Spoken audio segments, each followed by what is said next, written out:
Welcome. Today we'll be reviewing another of Dead by Daylight's many chapters, this one being the Cursed Legacy chapter. It was DBD's 14th chapter and was released in December of 2019. This chapter included one new killer and survivor, as well as a new map. The killer of this chapter is the Oni, a skilled swordsman desperate to maintain the honor of the dying samurai spirit. The survivor of this chapter is Yui Kimura, a street racer that has gained a large notoriety for being extremely talented. The new map included with this chapter is the Sanctum of Wrath, the second map to be included within the Yamaoka estate realm. This retrospective will cover all the major parts of the chapter, but I want to first take a look at our infuriated samurai, known in a previous life as Kazan Yamaoka.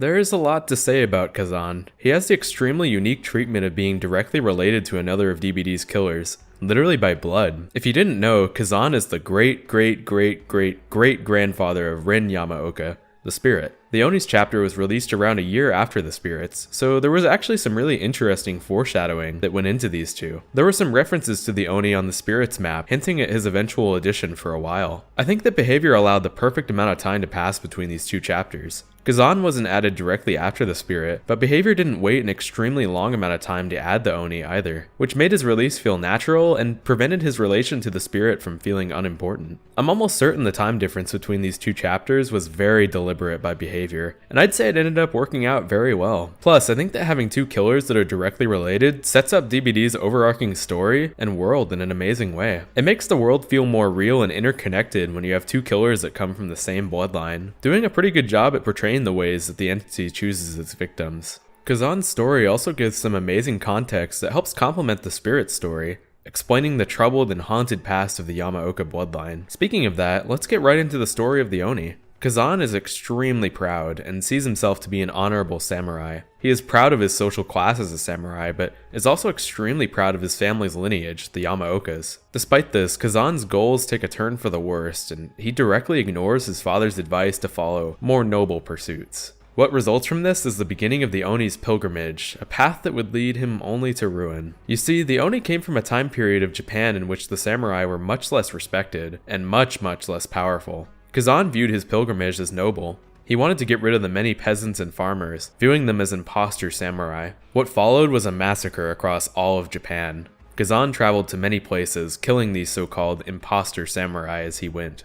Eventually he gained a reputation, being called Oni Yamaoka. The nickname infuriated Kazan. Eventually, he was faced with a samurai, but this swordsman hesitated when attacking Kazan. As a result, the Oni struck him down, but soon realized that the samurai he faced was his own father. It was the ultimate blow to Kazan's already dwindling pride, and it sent him down the final path that would result in his demise. Kazan turned his attention to a lord, specifically the one that had given him the nickname Oni Yamaoka. Kazan traveled to the lord and quickly exacted his revenge, yanking the lord's tongue out. The Oni viewed this as a fitting punishment for the wicked tongue that had desecrated his name. Shortly after, Kazan was faced by a horde of farmers. Even Kazan's immense strength and skill weren't enough, resulting in the farmers eventually striking him down. As Kazan died, the entity reached out and took him.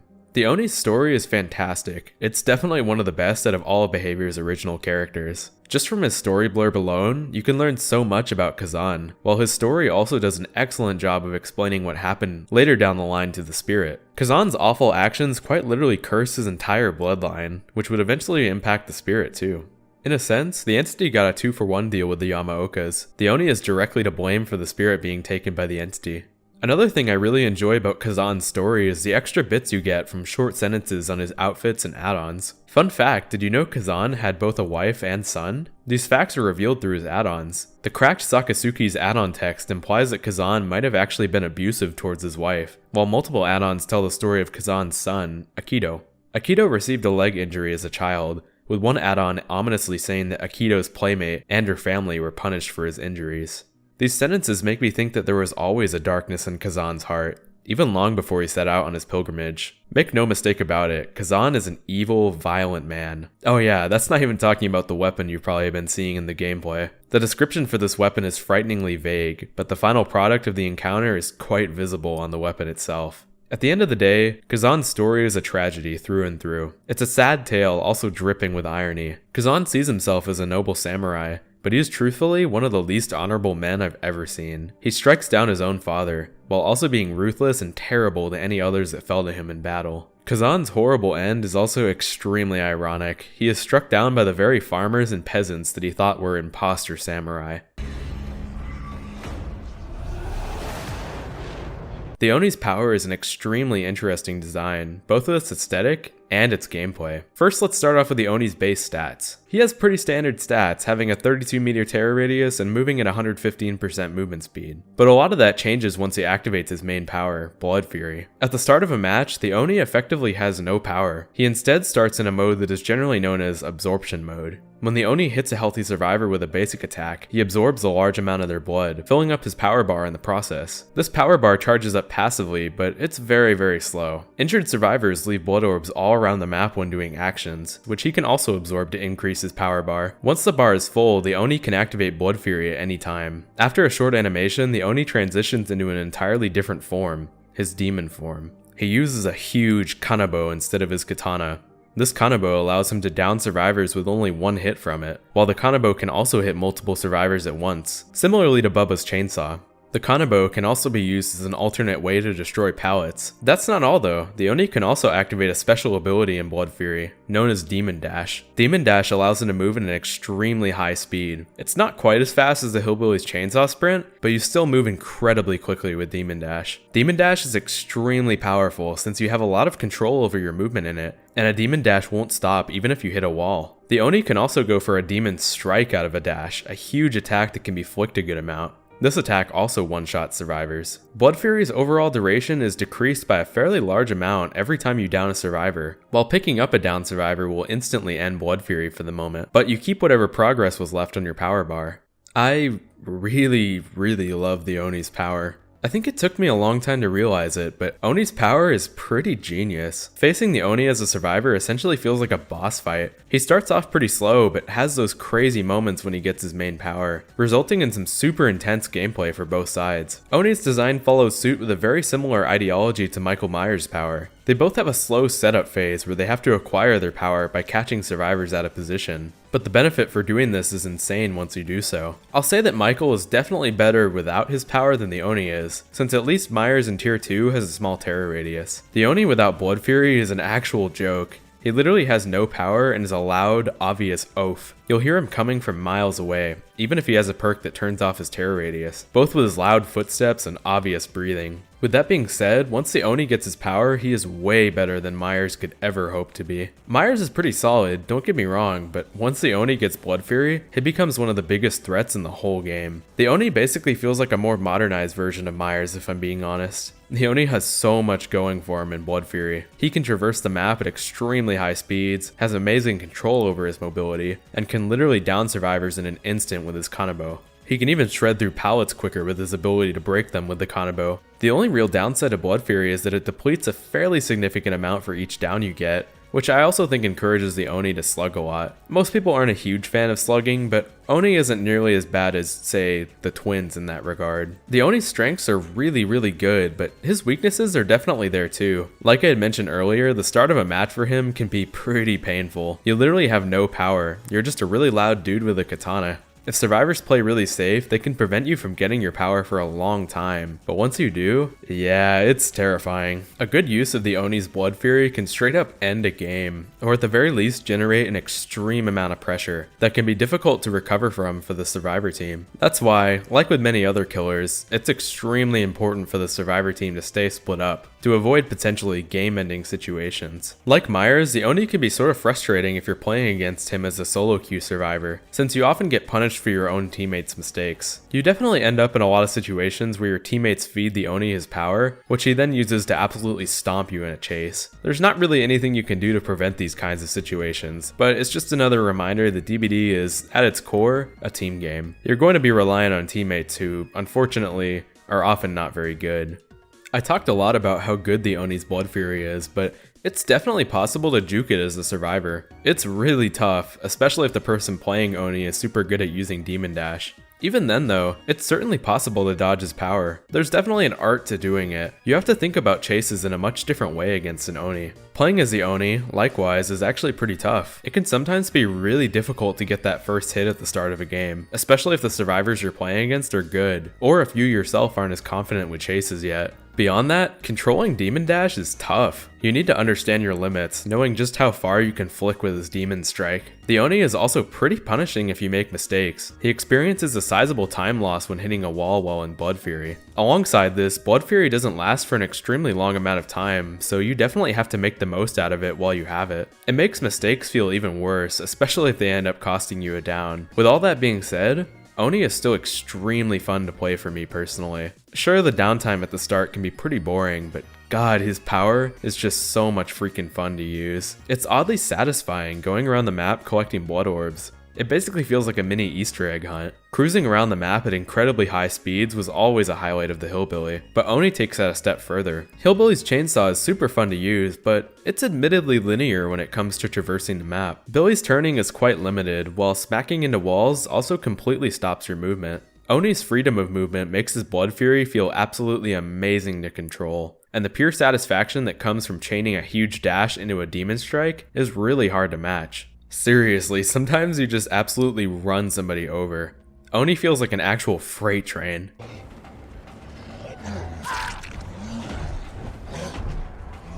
It's an incredible power that stands out so much to me. It's tough to master his Blood Fury, but so rewarding and so satisfying to do so. Oni is an extremely powerful killer once mastered. I'd really recommend him to anybody looking for a bit of a challenge. One of the things that makes Oni so fun to play is his absolutely amazing visual and audio design. I guess I'll transition into talking about the aesthetic side of this killer. It's so good. One thing that I've yet to mention about the Oni is the really obvious visual change that happens to him once he activates Blood Fury. Not only is he a glowing beacon of red, but sometimes Oni's body and mask change a bit too, depending on the outfit he is wearing. It's an awesome detail that just further pushes the badass samurai aesthetic of the Oni. This visual transformation is pretty funny in a way. I just love how obvious it is. As an example, Myers simply raises an arm, while the plague is only glowing a little bit red to indicate her usage of Corrupt Purge. The Oni is quite literally impossible to miss, which I think is much more fitting of his character. I can't think of a better color to use than red. It symbolizes his extreme anger, and the way that blood relates to his power. Speaking of that, Oni might have one of the best powers when it comes to relating to his backstory. The Oni wanted to stamp out the imposter samurai in Japan, which is exactly like what he does in game. The Oni uses the blood of his enemies to fuel his anger, with this anger only making him stronger. Take this sentence from his power description for example. The desire to destroy weaker bloodlines shaped into a literal force. That's so raw. Honestly, everything about the Oni is like that. The dude is extremely metal. I talked a bit about his violent endeavors before, but it really doesn't stop there. I think now would be a good time to talk about his Mori.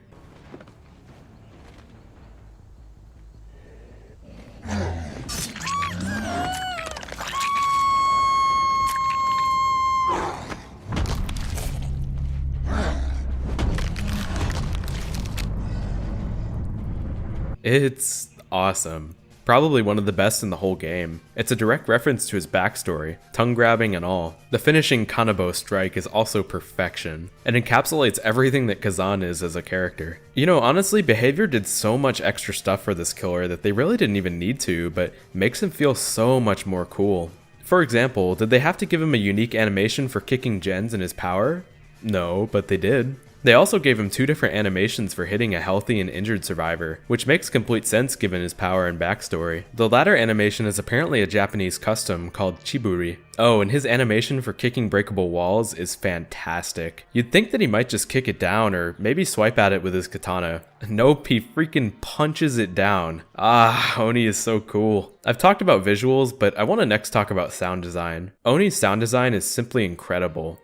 Perfect, if I'm being honest.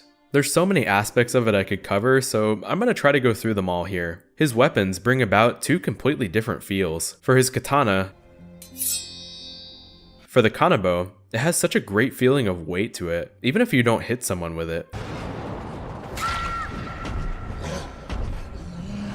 It makes the Oni's demon mode feel so much cooler to use. The impact of it is just plain awesome. One pretty neat detail is that the Oni actually makes a good amount of noise while walking, and you can actually tell that he is wearing armor from some of the noises he makes. Speaking of footsteps, I think where the Oni's audio design really shines is from the survivor's point of view. His footsteps and breathing become extremely loud while he's in demon mode. You'll sometimes hear those before you even hear the terror radius.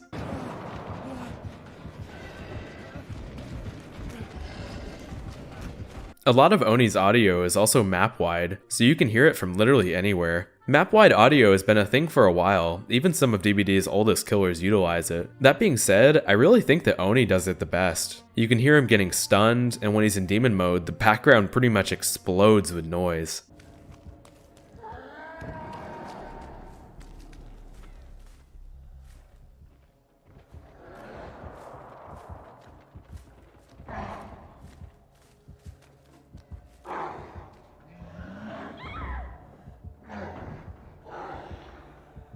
It gives you this feeling of unease. You never really feel like you're safe, even if the Oni is nowhere near you. His Blood Fury also produces a unique noise once he gets it, pretty much giving the survivors a heads up that they're in big danger.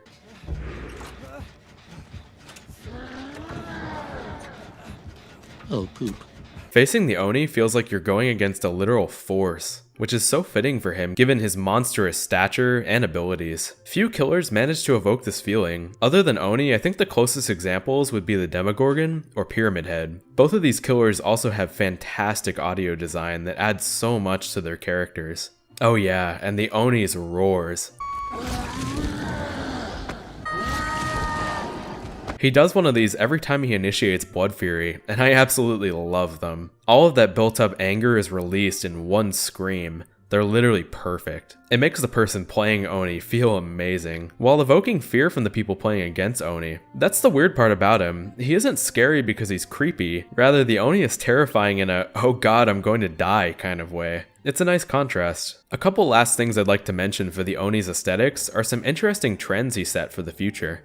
The Demogorgon started the trend of every killer receiving a unique chase theme, but the Oni was the first original character to implement this idea. He essentially set the precedent for all future characters to have unique themes, and I can't imagine him without it. Oni's is probably one of my favorites.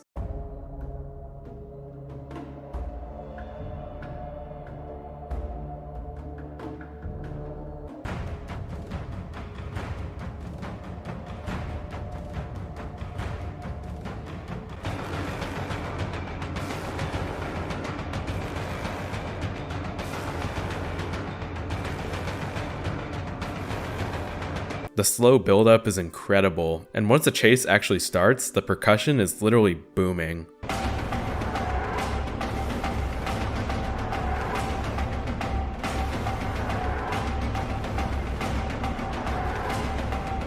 This is a track that just sounds angry. The use of primarily percussion helps push this point, while the overall pacing of it is still high energy, making it perfect for a chase. I feel like I'm getting judged by the entirety of the Yamaoka bloodline. It's a truly amazing theme. Speaking of, the Oni's menu theme is also awesome.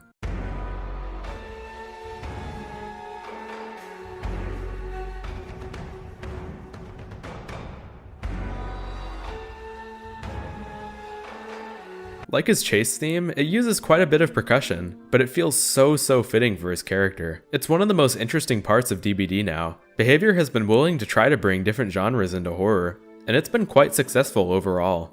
I like to compare this theme to The Spirits, Kazan's distant granddaughter. Both chapters take inspiration from Japanese culture, but do it in completely different ways. Take the Oni's theme, for example. It evokes feelings of a much older time period. It's really hard to listen to it and not think of the samurai. On the opposite end of the spectrum, The Spirits.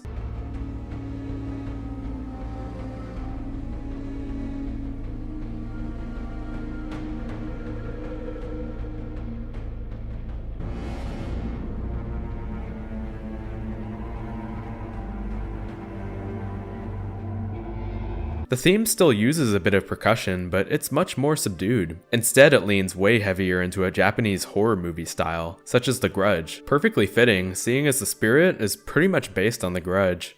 One last trend that the Oni started was having unique lobby visuals themed around the chapter. It didn't seem like a big deal at first, but after seeing lobbies like Silent Hill, and most recently Tricksters, I think they can add quite a bit of character to a release. I will forever be sad that we never got a Stranger Things themed main menu.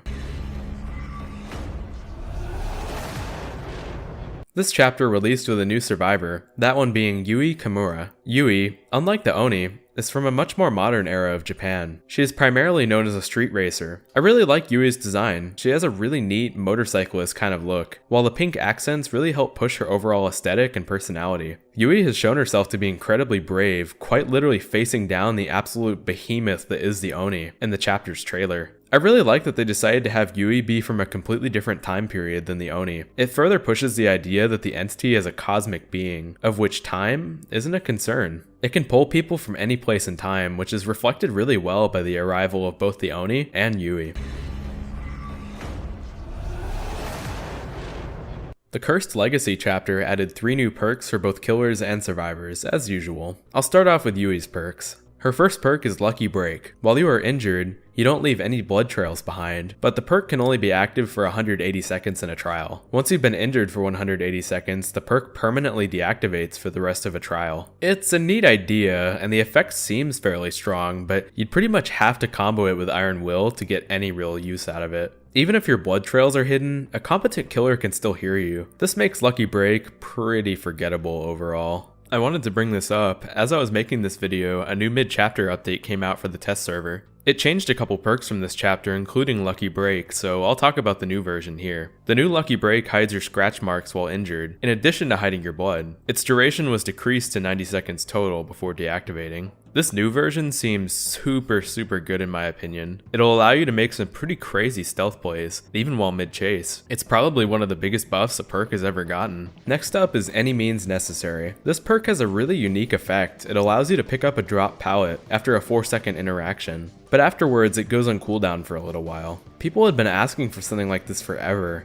so I'm really glad Behavior finally added a perk like it. It's an effect that could potentially be really powerful, allowing you to pick up extremely strong pallets. The catch to this, of course, is that the killer can simply destroy a pallet to prevent this from ever happening, which most good killer players will do anyway. Any Means Necessary really only works against inexperienced players, but I'd be lying if I said it wasn't extremely fun to use against those killers. The last of Yui's perks is Breakout. It grants you a bonus 7% movement speed when near a killer that is carrying one of your fellow survivors, while also increasing the wiggle speed of the person being carried by 20%. It's a pretty fun idea for people that love body blocking. Breakout can actually be pretty strong with a bit of coordination, and it becomes even better if you add something like Saboteur to your build. I like this one. It's situational, but potentially powerful for really clutch moments. Next up are Oni's perks. Oni's first perk is Zanchin Tactics. It has a really simple effect. It allows you to see the auras of all pallets, windows, and breakable walls within 24 meters of your current position. I really can't believe this perk came out in late 2019. It's kind of baffling that something like this was added to the game so long after it came out. I'll say that Zanchin Tactics is neat for newer players, but it's really a wasted perk slot if you're anything but a brand new player.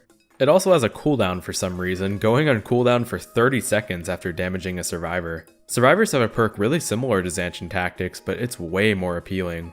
Windows of Opportunity is basically the exact same effect, but it manages to be so much better. The reason for this is that in a chase, the killer is primarily going to be following where the survivor runs to. The survivor tends to dictate where the chase will take place, so knowing where certain pallets or windows are is great information for them. Since the killer is only following where the survivor goes, Zanchin Tactics ends up doing next to nothing, basically just letting you know what tiles are up ahead, which if you're an experienced player, you'll basically always know. Also, as Survivor, you're not involved with every chase, so windows will give you information about which resources your team has used. As Killer, you participate in every chase, so you already know which pallets have been used up. Zanchin is really bad. I would never recommend it unless you're trying to learn DBD's maps for the first time. This perk was also changed in the upcoming mid-chapter patch. Zanchin Tactics now has a 32 meter range instead of 24, and it also has no cooldown. It's just always active. I'm really glad they got rid of the silly cooldown it had before, and the extra range is nice, but unfortunately it's still pretty bad. Next up is Blood Echo. When you hook a survivor, all other injured survivors receive the hemorrhage and exhaustion status effects for 45 seconds. Blood Echo can also only be activated every 60 seconds. It's surprisingly good. Exhaustion perks are generally some of the strongest perks survivors have, so preventing them from using them is pretty powerful. I guess it also applies hemorrhage, but nobody uses it for that. Blood Echo has some really strong synergy with killers that can keep survivors injured for a large portion of the match, such as Plague or Legion. It's genuinely pretty good on them, some, while still not being terrible on other killers. Last up for Oni's perks is Nemesis. When you are blinded or stunned by a survivor, that survivor becomes the obsession, revealing their aura for 4 seconds, and also giving them the Oblivious status effect for 60 seconds. The two, I guess, debuffs that Nemesis gives are okay, but the main reason you use it is for the ability to switch the obsession on the fly. There's never been a perk like this in the game before, so Nemesis is pretty much the go-to for more obsession focused builds. It has some pretty awesome synergy with some of the obsession perks in the game. You really never want to use Nemesis on its own, but it's actually pretty good if you commit your whole build around it. The Oni's chapter added a new map, this one being the Sanctum of Wrath. It's the second map to be featured in the Yamaoka estate realm. Normally it's pretty disappointing to see realms reused, but it makes complete sense for the Oni. He is quite literally a Yamaoka, so I understand why his map would also appear similar to the spirits. It's much better than, say, the Plagues map being in Red Forest for some reason. As far as map design goes, Sanctum of Wrath definitely deviates a bit from the usual. It has what some people call the dog bone layout, essentially being split into 2 halves that are divided by a central choke point. In the middle of this choke point is the shrine, the main building of this map. The shrine isn't particularly amazing for survivors. There's some windows that are pretty good if you have balanced landing, but otherwise just end up being alright. The few pallets on and around the shrine are pretty bad. They're super unsafe. One really neat detail about this map is that the shrine aspect of it is a shrine that the Oni destroyed out of anger. But since the entity takes its victims' memories to create realms, it decided to plop the shrine right in the middle of the Yamaoka estate, which from the map's blurb was a trick by the entity that infuriated him even more. It's a really neat tie-in with the Oni's lore, showing that the entity has many devious tricks to extract emotion from its victims. One other amazing detail about this map, aesthetic-wise, are these little statues that surround the shrine. They actually look at you. If you turn your camera away and look back, all of the statues' heads will have turned to your current position. It's a creepy little detail that adds a lot to the map's character. When it comes to map design, I'm not a huge fan of the dog bone layout. The only other map that is really like this is Azeroth's Resting Place, another map that I'm not fond of for the same reason. If you're playing Killer, it can be pretty easy to win on these maps, but you have to play in a specific way to do so. The layout makes it so going for a 3-gen strategy is really easy. Basically just give up one half of the map and fully commit to patrolling 3 close together gens. This is definitely possible on a number of maps, but the ones with the dog bone layout are much easier to do it on. And it honestly feels like you're encouraged to do so. If you choose to not go for a 3-gen, it can feel pretty tough to patrol all of your generators as Killer, effectively asking you to run from one end of the map to the other to keep tabs on them all. I tend to not really go for 3-gen setups, even on maps like Sanctum of Wrath, since I find that strategy to be pretty boring, but the design of the maps makes it quite frustrating and at times difficult to play on if you choose not to. Oh, and Yamaoka estate maps have the classic issue of being really good for blending. The reads on these maps are crazy good for hiding in. Why? Overall, I would say Sanctum of Wrath is a really middle-of-the-road kind of map for me personally. I like the simple tiles and structures that harken back to the simpler designs of DBD's older maps, but the dreaded dog bone layout can make it pretty unfun to play on for both killers and survivors. I've talked a lot about the Oni's strength, but at the end of the day, he somehow manages to be really balanced. It definitely wasn't always this way. Behavior had a bit of trouble balancing out his flick. Oni's Demon Strike attack can be flicked in a direction at a maximum of 90 degrees. This flick used to be way better. You could pretty much do a full 180. It was very fun to use, but it definitely had to go. It made the Oni way too good. After this change though, the Oni has received basically no other balance changes, which I think is perfect. He's managed to land himself into an excellent spot of being very strong, but still incredibly fair to face. The Oni encourages gameplay that is, overall, very healthy in my opinion. He's pretty tough to learn, so you definitely have to have some skill to use him well. Learning to flick, plus the overall punishing nature of his power, makes him quite difficult to master. Playing against the Oni, likewise, also is a challenge. I think myself and a lot of others thought Oni was way too good when he first came out, but that was because we didn't fully understand how to juke his power. And admittedly, he still had the 180 flick, which was sorta ridiculous. Juking the Oni is a tough task. You really have to play against him in a specific way and capitalize on the weaknesses of his power. To put it simply, it's just plain fun once you learn how to. Evading Blood Fury is satisfying, while Oni without a power is still fun to face since he's a basic killer. DBD's chase mechanics will always be fun, and Oni doesn't have anything that completely disregards them. Ahem. This chapter is, overall, a huge success in my opinion. It added a killer that has slowly become one of my favorites to play, and I also think he's very fun to go against too. The aesthetic aspects of the Oni are incredible. He has a really interesting visual design, while also having what I think is the best audio design in the whole game. The perks of this chapter certainly weren't meta-defining or anything, but I think that both survivors and killers got a couple new, fun options. The perks of this chapter are definitely situational, but potentially pretty strong given the right moment. This chapter's map is a bit of a mixed bag. The Sanctum of Wrath has the simple yet great gameplay that makes up some of DBD's older maps. Unfortunately, its layout encourages gameplay that really isn't super fun for anyone, which is definitely the map's main downside. Also the bushes. Despite some of the flaws of the chapter, it's still one of my favorites in recent memory. The Oni's chapter does little wrong, and his inclusion to the game was perfect for its overarching story, while also providing us with a killer that encourages awesome gameplay. So get out there and unleash your fury.